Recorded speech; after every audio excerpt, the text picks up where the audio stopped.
Bonsoir, bonsoir, bonsoir. Je viens pour attirer l'attention de ceux qui prennent la parole de Dieu pour détourner la parole de Dieu à leur profil. Frères et sœurs, soyons biblistes. Si vous reconnaissiez que vous êtes des chrétiens, si vous reconnaissez que vous faites partie du corps de Christ, restez figés dans la parole de Dieu. Restez ceux-là qui sont des propulseurs de ce que Jésus-Christ, avec nos pères les apôtres, ont laissé. Ne déformez pas la parole de Dieu. N'apportez pas des raisonnements à la parole de Dieu, s'il vous plaît. Ne faites pas plaisir à un groupe de personnes ou ne faites pas plaisir à ceux qui, vos leaders des églises. Non. Soyons biblistes. Fortifiez-vous à la parole de Dieu. Ce qu'il a laissé et dites ce que Dieu a laissé. Parce que la Bible dit que celui que Dieu a envoyé dit les paroles de Dieu. Ne déformez pas l'évangile de Christ, s'il vous plaît. Ne cherchez pas à raisonner avec l'intelligence de l'homme. Parce que la Bible, là, ce n'est pas le livre de quelqu'un. Non, non, s'il vous plaît. J'ai vu un jeune homme sur les réseaux sociaux qui vient déformer ce que la Bible n'a pas dit. Comment tu vas dérégler la parole de Dieu, frère, à ton profil? Comment tu vas avoir des explications que tu prends, je ne sais pas, par ton intelligence ou par tes recherches scientifiques? Tu apportes ça dans la parole de Dieu. La parole de Dieu est claire sur le ministère de la femme. Non, frère. Ce que Dieu a dit, c'est pas que nous discriminons les femmes. Nous ne sommes pas des misogynes, non.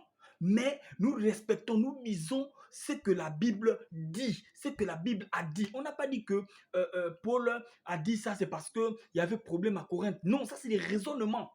C'est jamais écrit qu'il y a eu un problème à Corinthe et que Paul a dit les femmes se taisent. Non, ça c'est ce que vous les hommes vous apportez, vos raisonnements, je sais pas, vos recherches que vous faites par-ci par-là et vous introduisez vos idées dans la Bible. Vous accomplissez vos paroles par les paroles de la Bible. C'est que Dieu n'a jamais dit. S'il vous plaît, soyons biblistes. Si vous reconnaissiez que vous êtes des chrétiens au fond de vous, alors reconnaissez que la parole de Dieu est bel et bien écrite par nos pères, les apôtres. C'est ça notre fondement. C'est ça. Nous, le Seigneur a dit dans sa parole que lui, il est le fondement, il est la pierre angulaire. Et nous venons bâtir là-dessus. Mais malheur à celui qui bâtit mal là-dessus cette pierre. Faites très attention. Ne venez pas faire plaisir à une femme. On ne vient pas faire plaisir à ta maman pasteur. Ou on ne veut pas faire plaisir à ton leader d'église. Non. Si tu reconnais être un chrétien, si tu reconnais faire partie du corps de Christ, baptisé au nom du Père, du Fils et du Saint-Esprit, au nom de Jésus-Christ, et tu fais partie du corps de Christ, alors, frère, tu dois dire ce que la parole dit. Parce que la parole, là, c'est le testament de tous les chrétiens. C'est notre testament. Alors, nous disions que le testament a de la valeur lorsque le testateur rentre en possession de son testament.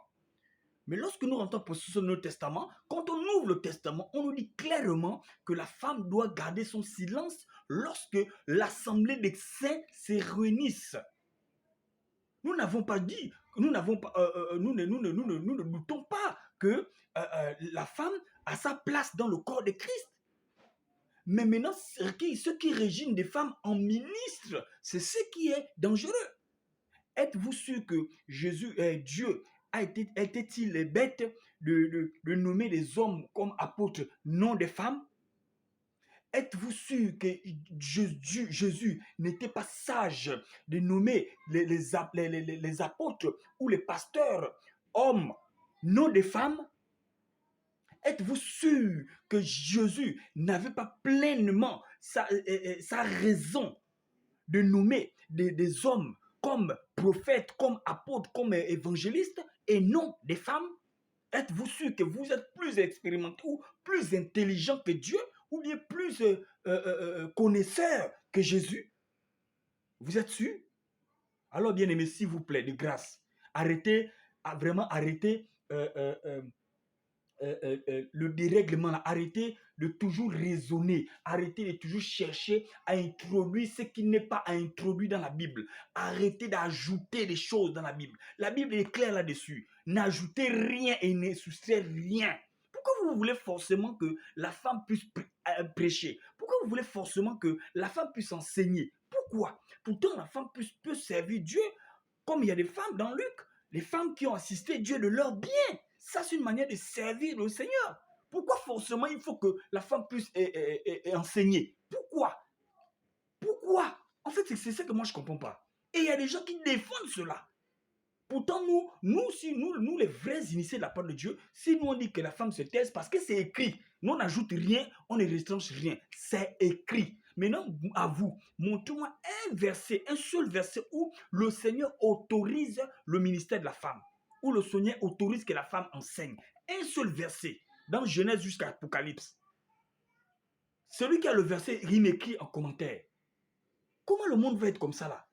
Voici pourquoi l'impie est là. Le diable fait son travail. Et voici pourquoi il y a beaucoup des hommes, des incrédules qui se moquent de nous, les corps de Christ, parce que entre nous-mêmes, on n'arrive pas à se comprendre. Notre propre Bible dit cela, nous, on vient avec des raisonnements. La Bible elle-même dit cela, nous, on vient avec d'autres raisonnements. Voici pourquoi on se moque du corps de Christ. Bien-aimés, soyons biblistes.